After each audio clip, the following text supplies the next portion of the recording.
Kabin yang premium, design luxury dan modern.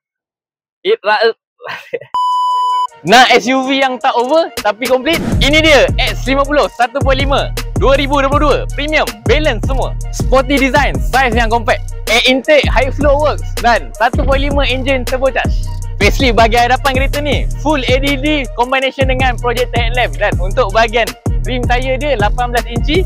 Brake disc sistem rainbow depan dan belakang. Body kit belakang, spoiler, ada LED combination kat sini. Lepas tu untuk bahagian bawah korang dapat twin exhaust kiri dan kanan. Dan tak ketinggalan, last owner dah letak power boot.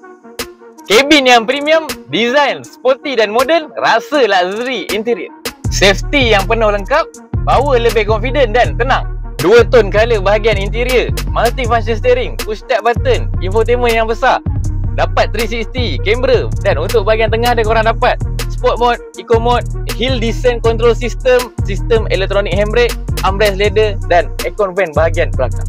Untuk bahagian seat, depan dan belakang korang nampak seat yang premium. X50 ni seimbang antara gaya, teknologi dan nilai. Bagi harga jualan kereta ni 61,800, bulanan 800 lebih, deposit 10%, ikat loan bank 9 tahun. Jadi bagi yang berminat dengan kereta X50 ni, boleh cari Alif dekat Express Auto Senior Berhad Shah Alam Station 15. Hari-hari kedai saya buka geng. Jumpa kat